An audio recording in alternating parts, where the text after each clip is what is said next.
Hi, gang. Oh, hi, Mr. Crane. Now, that's what I call a little act of patriotism.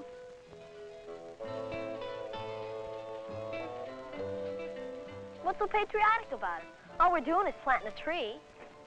Yes, everybody helps on Arbor Day.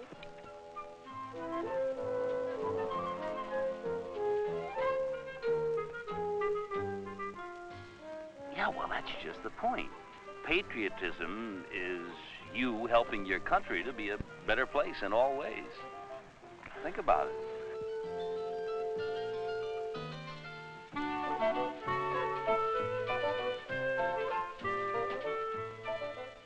See you later.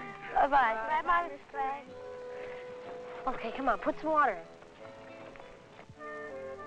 How can you help? Patriotism is being proud of whatever you are and whatever you do.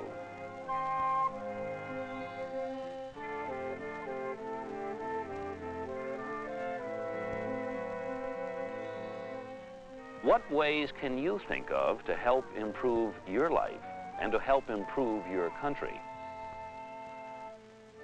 Is sharing a way? If we learn to care for others, to respect others, we'll learn how to care for, to respect our country.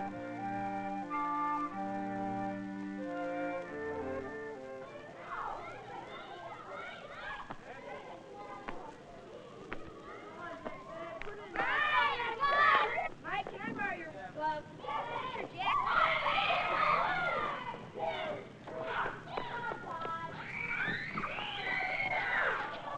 Gee, Mike, thanks for letting me use your glove. You helped win the game for us, didn't you? Yeah? It's a good thing I have my extra glove with me, right? Right.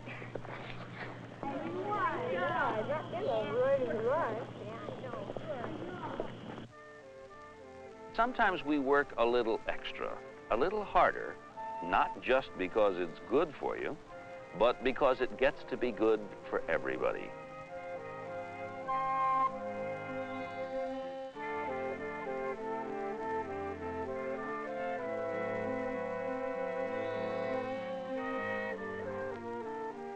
Good people make a good country.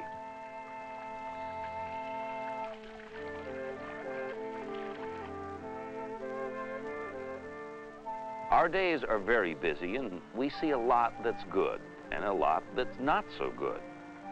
How do we appreciate the good? And how do we correct the bad?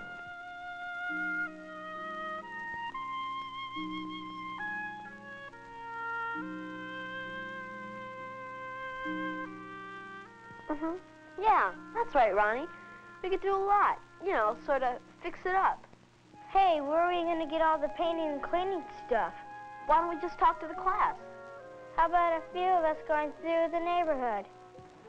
Your neighborhood is a little country, and if you know how to make a good neighborhood, you're going to know how to make a good country.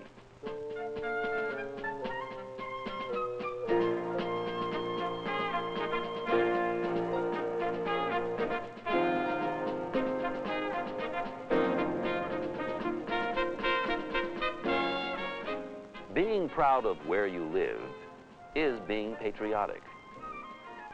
Doing something about it is even more patriotic. Okay, now push it in there. Got it right? No, over a little more. Over that way. Wait. Okay, now hold it.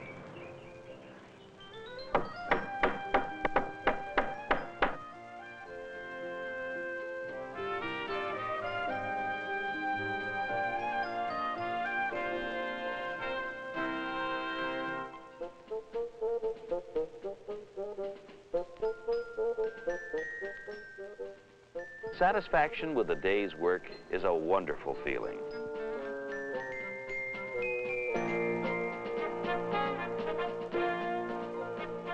Taking the time to show love is a very important way to be a good person. Happy birthday, Dad. Your family is a little country, and you can learn there. You can learn everywhere about your country, and you can learn how to make your country go. That's patriotism. Almost picked you. You all right? I'm okay, just a little scared, I guess. There have been a lot of close calls in this corner. Yes, I know. We ought to do something. Your councilman is Everett Gerard, and he will help you if you will help him. But first, he must know what your problem is. Remember, he's your representative in government. Dear Mr. Councilman, my friend almost got hurt real bad last week at the corner of Maple and Locust. I wish you would put a stop sign there. Thank you, Carl Conrad. It's your community as much as any other person's. It's your responsibility. How can you show your responsibility?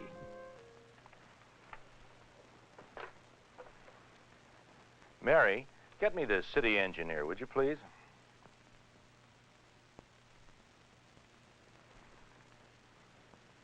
John, Gerard here.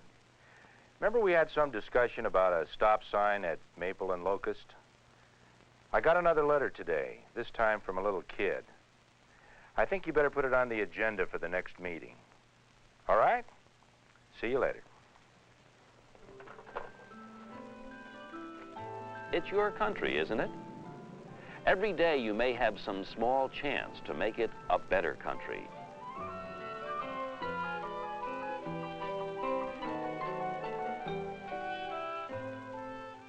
I don't think we should take pictures here. Oh, that's all right. But that sign says that it's not all right. Why don't you go over there behind the ball diamond?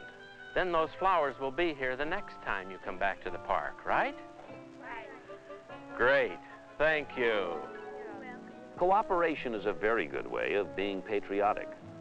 Cooperation with people and cooperation with the land. How can you cooperate with your land? Well, for one way, by looking, really looking.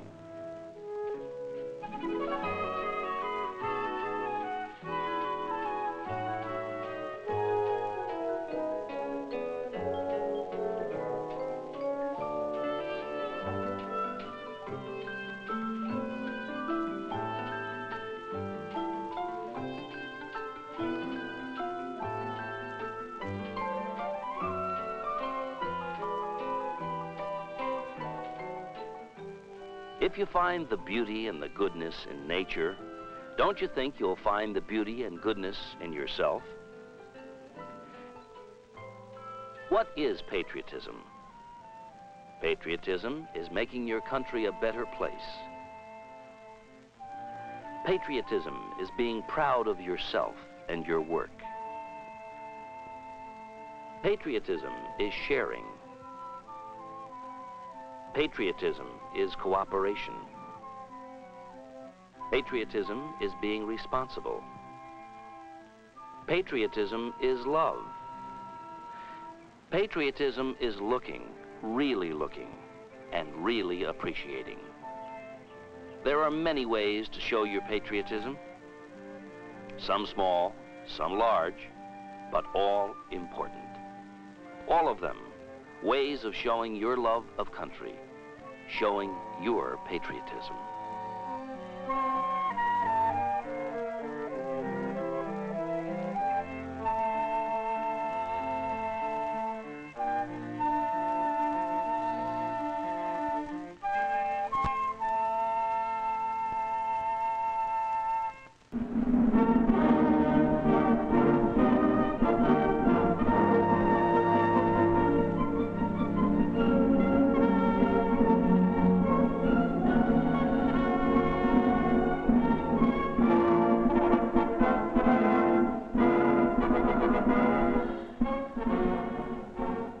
In what way does an American enjoy a way of life that other countries do not have? Our people have certain characteristics that built this country to its modern, pleasant way of living, with its unusual opportunities for good jobs, education, and individual freedom. How do Americans live? They live in many types of communities. As an American, perhaps you live on a New England farm, where through the years your ancestors have added many rooms to the original house. Or you live in a town like Salem, Massachusetts, that is rich in American folklore. Perhaps you live in a large city like New York or in Philadelphia in a house of native stone. Or in Charleston, South Carolina, with its historical harbor and typical colonial homes. Southerners are famous for their charm and gracious living. Wherever you live in America, the ideals of your parents will be much the same.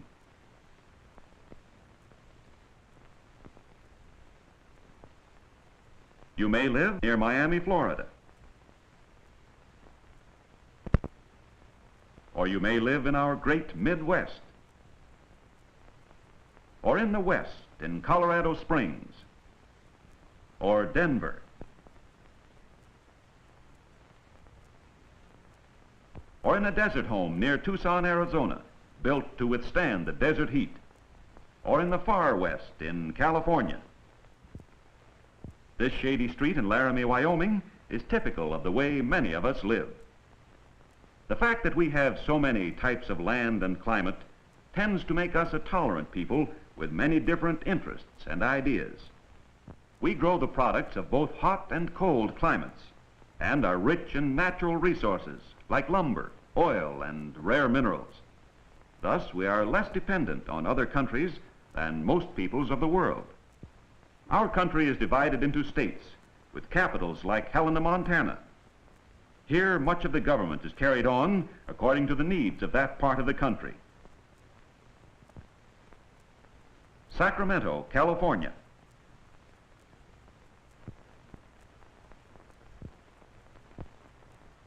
Frankfort, Kentucky.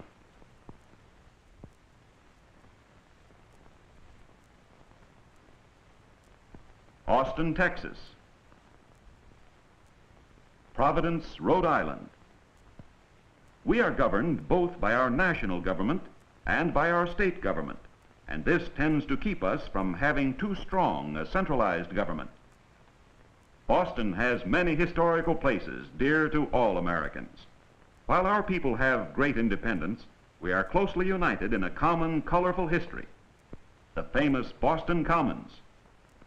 Tourists from all over America visit Paul Revere's home. Every child knows the story of how the lantern was hung in the steeple of this North Church to give Paul Revere the signal to warn the colonists that the British were coming to attack.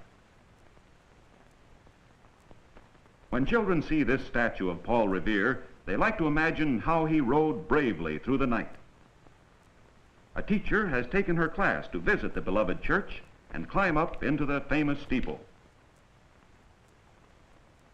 But something that is very unusual in other countries is happening in the church courtyard. Men are discussing politics and saying what they think, an everyday scene in America. In many countries of the world, this scene could not occur. The right to speak freely is not enjoyed by all peoples of the world. Our great national parks, like Glacier Park, belong to all of us. Travelers from every state are inspired by the beauty of the mountain peaks.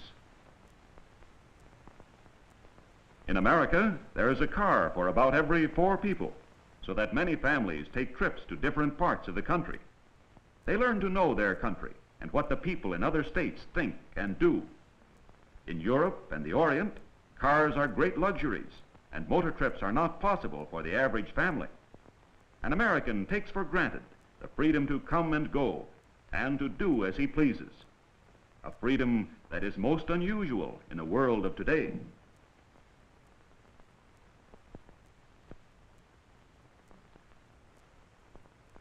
Let's look in on a typical American family on a northwestern fruit farm and see how little Americans start out in life. It is Sunday, and the Kings plan to stay home and relax with their children. Terry, 7, Johnny, 4, and Paul, the baby. They make themselves comfortable around the sandpile, and everything seems happy and serene, but only for a moment.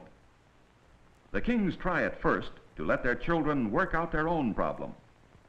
Terry and Johnny both want the same toy, a real fight. Mother scolds. When will these children learn to be kind and generous with each other, to give and take? Father comforts Johnny and tries to make Terry understand that the toy belongs to Johnny. Terry feels ashamed. He will have many growing up pains before he is an adult. From the time American children are very small, they are taught that each person should have consideration. American children are encouraged to think for themselves, to make good decisions.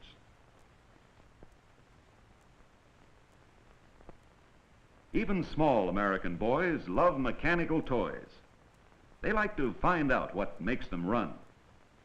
Parents encourage this interest, and it's no wonder that we are a nation highly trained in mechanical skills. Paul tries again and again to make his truck run on the board. He is a small boy to be trying so hard, a typical American boy. The boy's cousins live on the adjoining farm, a typical American scene. The family are having a picnic in the backyard. Everyone helps.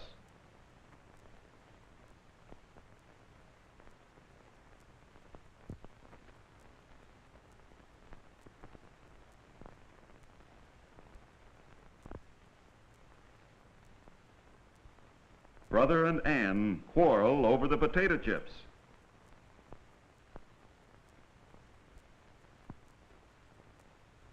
Dad says, "Stop fighting, children."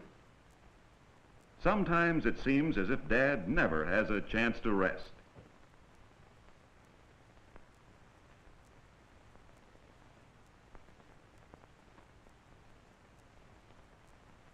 Sit up straight. Now, don't talk all at the same time. Even small children feel free to speak their own opinions in an American home. And so it goes.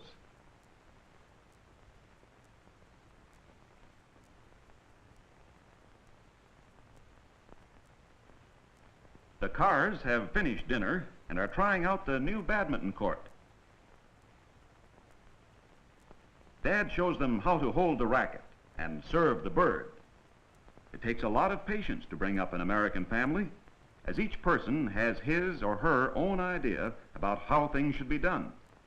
Now try again, children. You'll do better next time. Mr. Carr is a typical American father and encourages his children in all their activities. Jimmy and Molly and Ann are having a lot of fun learning how the game should be played.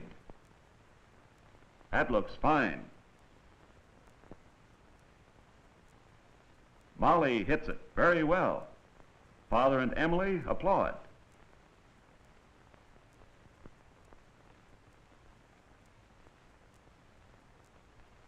Now Jimmy serves.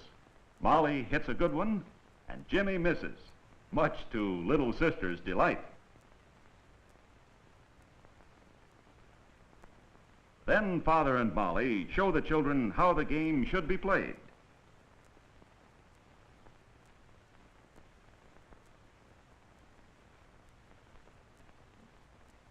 Another typical family situation. Ann and Molly both plan to ride. Ann has the horse. Then out comes Molly. This time it's Molly's turn, as she has a date to ride with a friend. Well, as usual, Father comes to the rescue. Life is made up of many small decisions. But as we make each one, we are building the type of person we will be when we grow up. As the children grow up, many teachers take a hand in their bringing up. Patiently they explain the lessons, teach them to think and act and meet their daily problems, to think things through by themselves.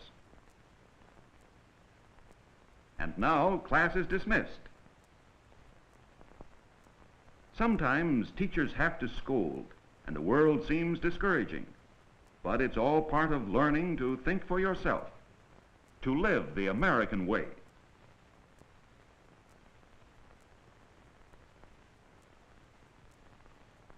Many problems will be met and conquered on the playground.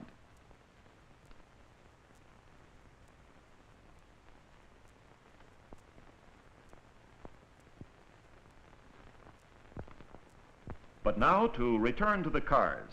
Mr. Carr is inspecting the orchard. Mother and Emily go along. Father shows Emily which cherries are ripe and just how to pick them without injuring the stems.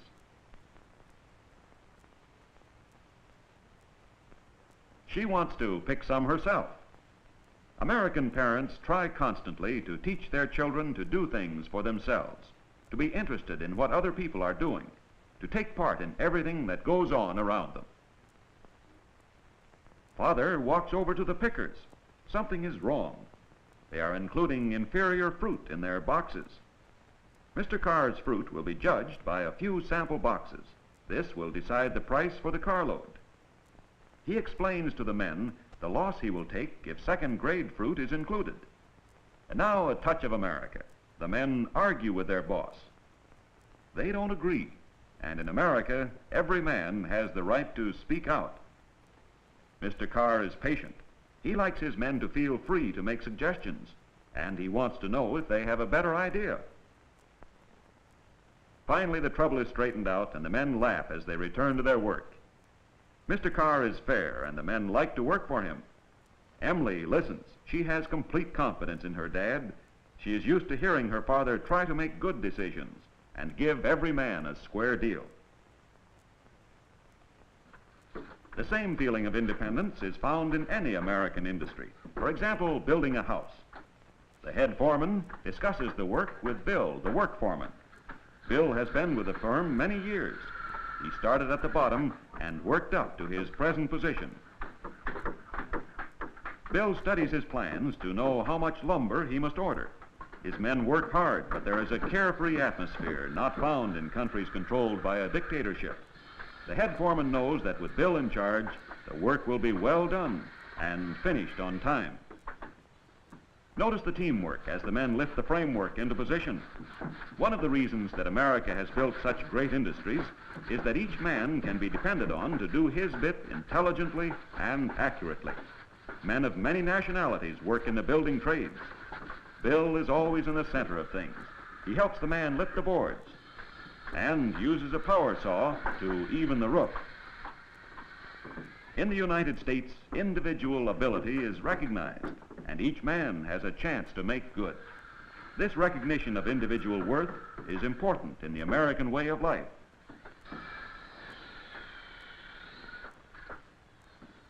The work continues.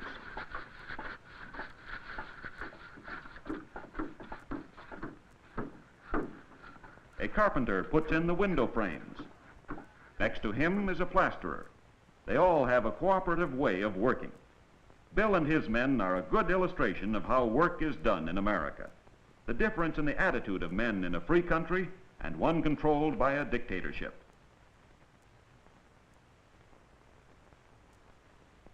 The same would be true of a group of harbor workers.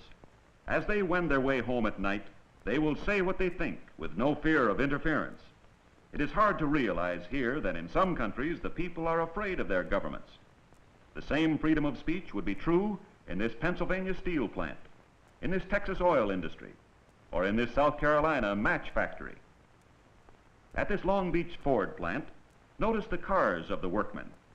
Workmen in foreign countries do not go to their jobs in cars, nor do they have such luxuries as electric stoves, washing machines, irons, radios, and television sets. We take these luxuries for granted, but more important is the chance we have to go further in our free public schools.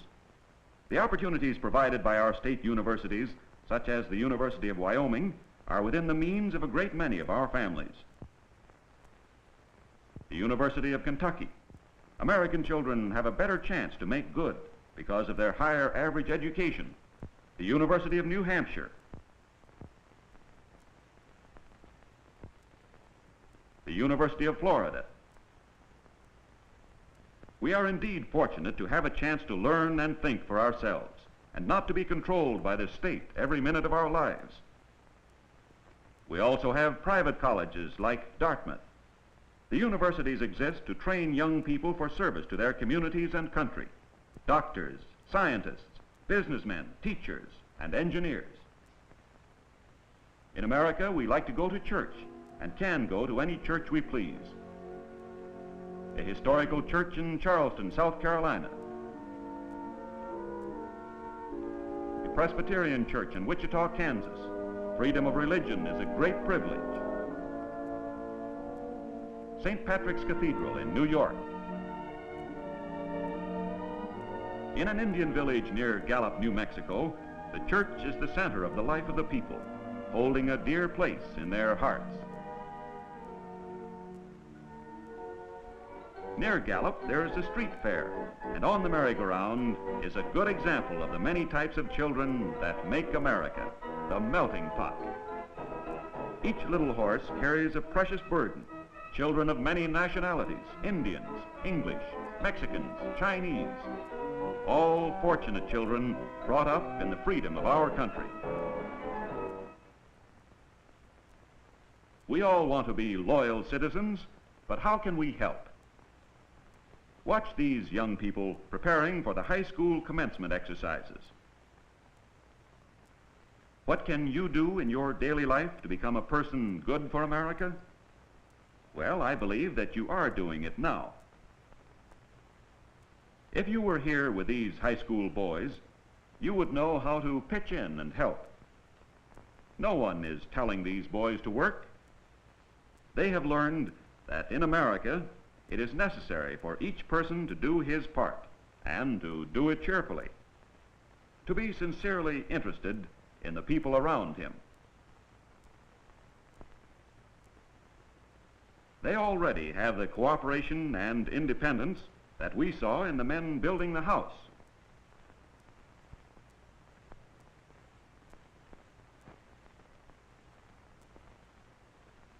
They listen to the advice of their teacher. but each boy feels free to give his own opinion.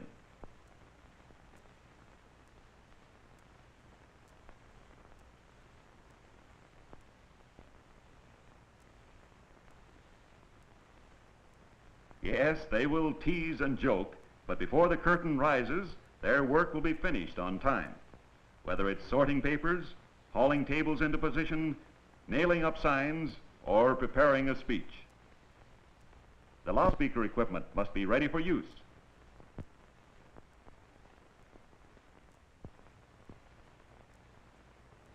Rehearsal is over, and the young people hurry home to get ready for the big event tomorrow.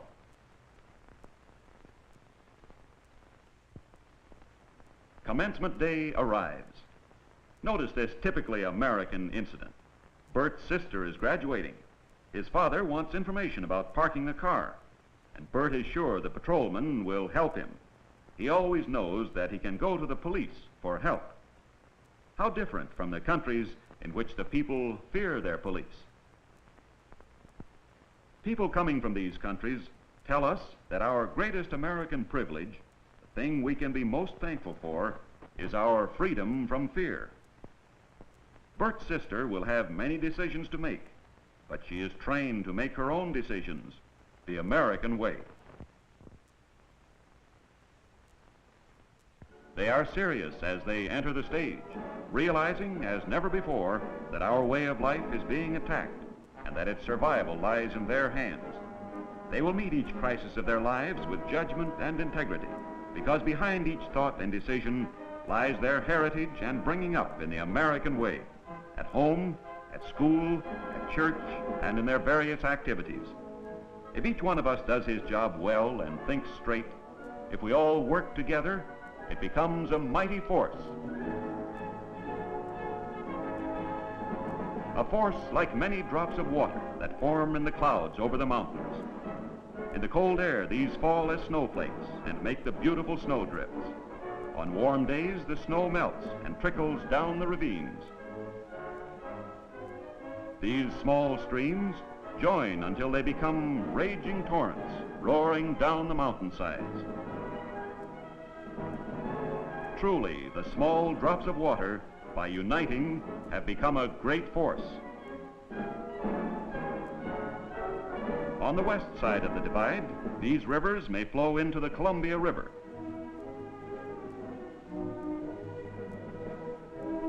In the same way, in the Middle West, small streams may become the Mississippi River.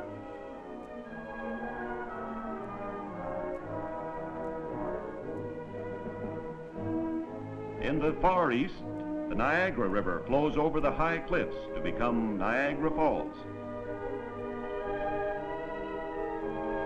In the same way, throughout the length and breadth of our country, each one of you doing your part at home, at school, and at play is building a force that is capable of keeping America safe.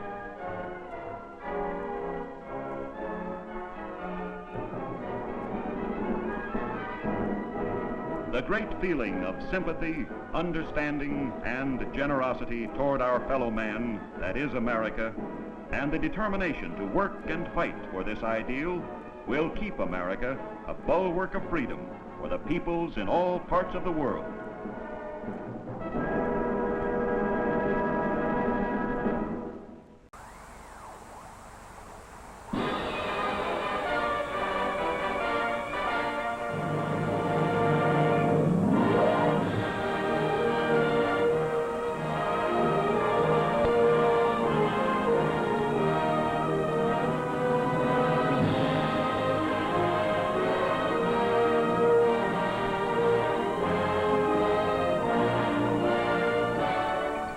This is a story that begins in any part of America, begins at your front door, on the street where you live, in your town or village or city, somewhere in America.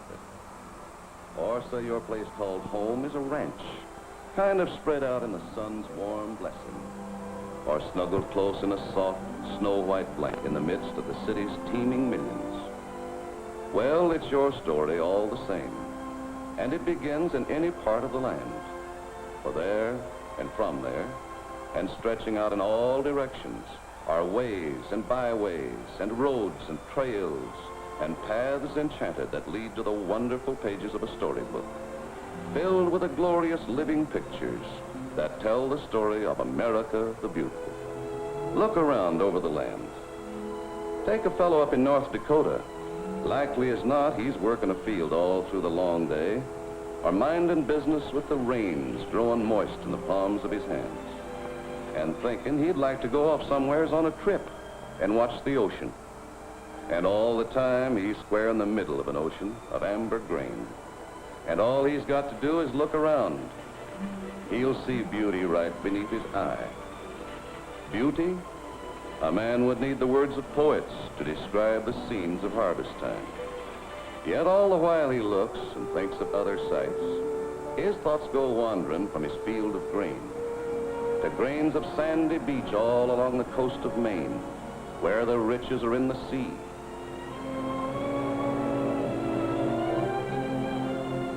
And folks here are apt to turn away to think of beauty someplace else and look to the west, to where the tall timber grows. Well, it's just where you're looking at the time. America doesn't mind which direction you favor, north or south, east or west. It doesn't really matter. If you favor the lumber country, there's enough timber to make a person gasp at nature's bounty.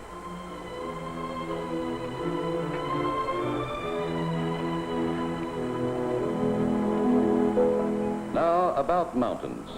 We've got some big ones, if mountains are what you're after. Pikes Peak, for example, standing at the end of the Great Plains, marking the southern range of the Rockies, where golden flowers make a burnished carpet to the snow-clad peaks beyond. And Mount Hood up in Oregon, lofty, majestic. Mount Whitney, there's a giant of a mountain, 14,496 feet high. Snow-crowned patriarch, highest land in the United States. And 80 miles away, just that far, is Death Valley, lowest land in our country. From the snow and mist-shrouded crags of Whitney, 80 miles to this, heat and barren waste, and the sun-bleached bones of those who sought to solve the riddle of its hidden riches. Yes, aptly named Death Valley.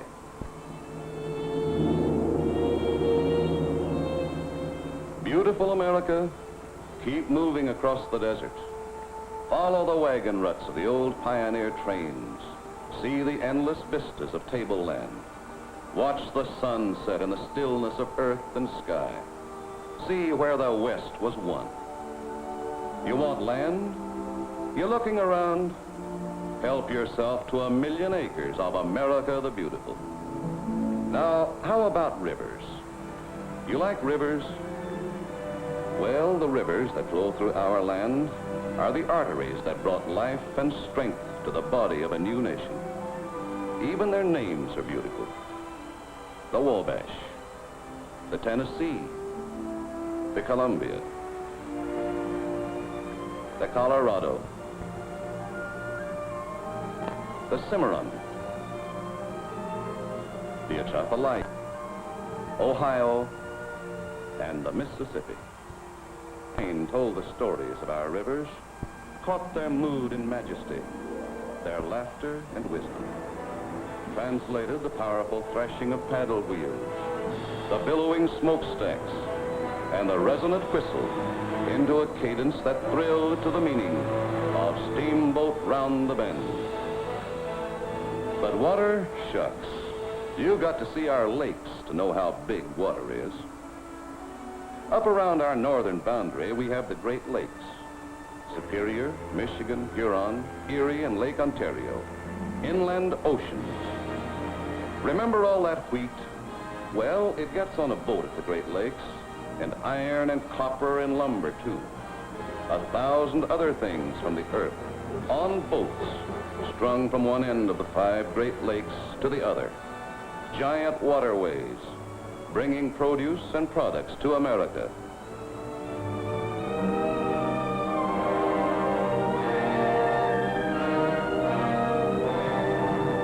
They figure those lakes are not more than a drop in the Pacific Ocean out on the west coast. A San Francisco booster will tell you they had likely put a bridge over those lakes, like the Bay Bridge here, a highway in the air from San Francisco to Oakland, which leads on down the surf-washed coast and shore in a mighty fine stretch, where a few million sun-kissed people will tell you that this is beautiful America. So it just depends on which way you're looking. Maybe you're looking at a pool in the city and remembering your favorite swimming hole in the country. It makes no difference. Wherever you look, it's still the same beautiful America. An America easily reached by simple country roads, by city highways that are miracles of engineering and design. What next? Well, much of the wealth and beauty that lies within these borders has been pointed out and set aside and labeled for all to enjoy. So we read Howell National Forest, and we go there for a trip or the vacation. Wonders for us to behold, scenic attractions unexcelled in fantastic design and brilliant display.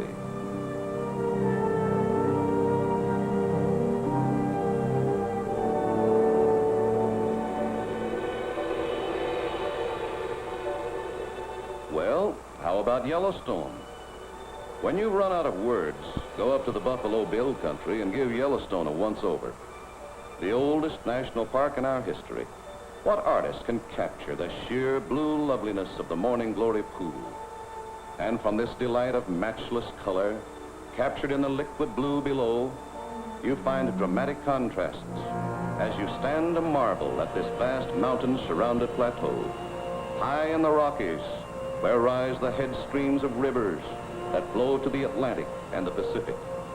A volcanic, lava-laden land, home of geysers, rushing plumes of white waters, born in a turbulent labyrinth far below the surface of the earth, where Old Faithful reigns supreme, the greatest single attraction of all the many wonders to behold.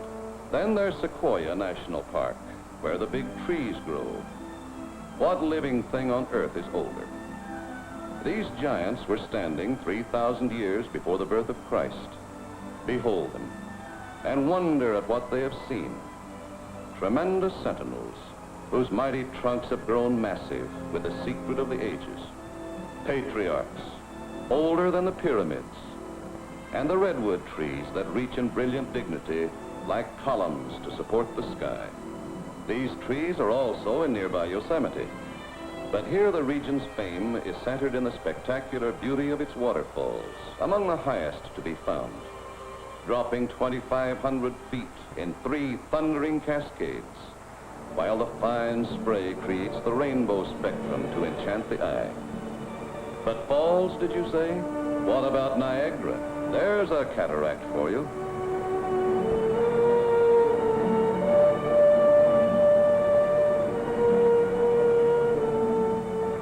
But water's grandeur can be matched by stone in Colorado. The Garden of the Gods, cathedrals etched in rock by the architect of ages. Go to Bryce Canyon for vivid coloring, brilliant hues, and unusual, fantastic formations. In New Mexico, it's the Carlsbad Caverns National Park. Those awe-inspiring openings carved in massive rock by an inland ocean 200 million years ago. Fantastic underground formations, hanging like icicles, formed by the oozing drip of water through the centuries.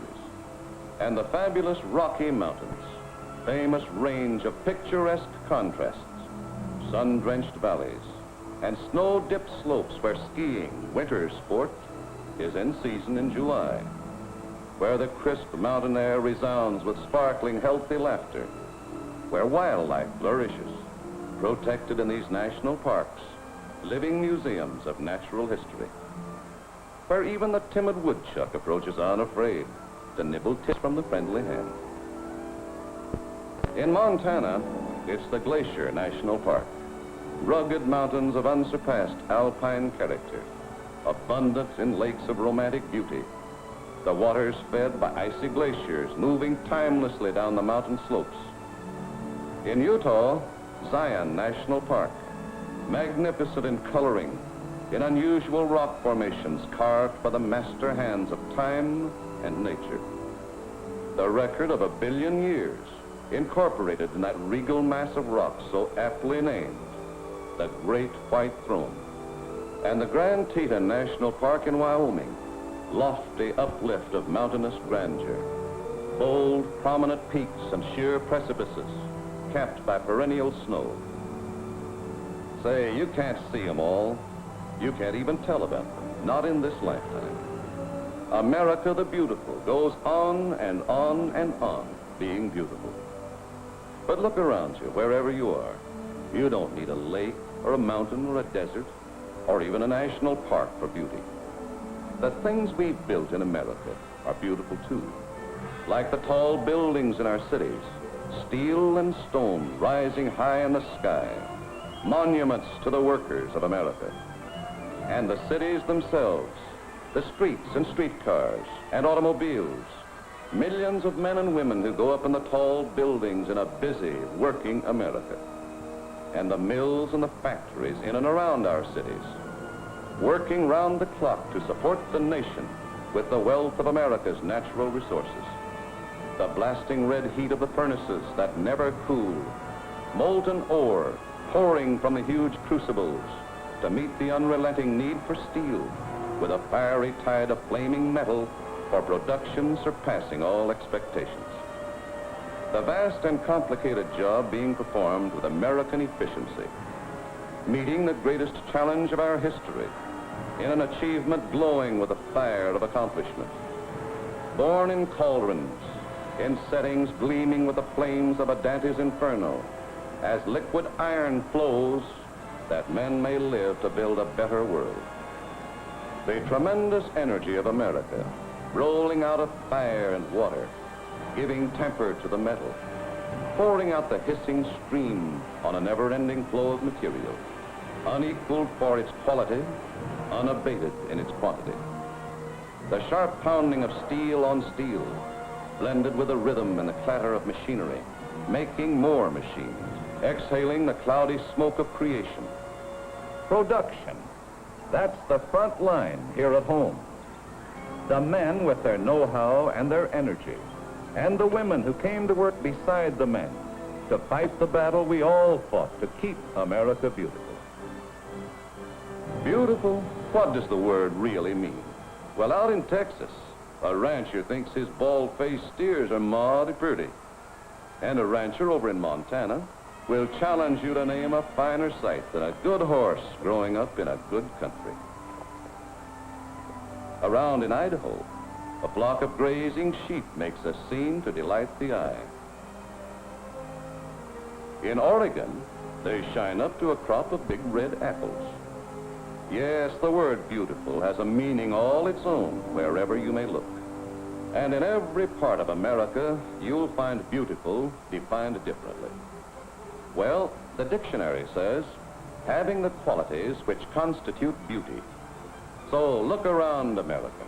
Look at the kids playing baseball. There's quality for you. Think about typical things like hot dogs and going to the movies. American ways and American things to do. American as a rip-roaring rodeo with real cowboys, buck people, many who have come from other nations and are now, but the process, all these people is the quality of its beauty. Our leaders of the past, when that little band of patriots signed the Declaration of Independence, they knew little of the beauties of the continent on which they stood.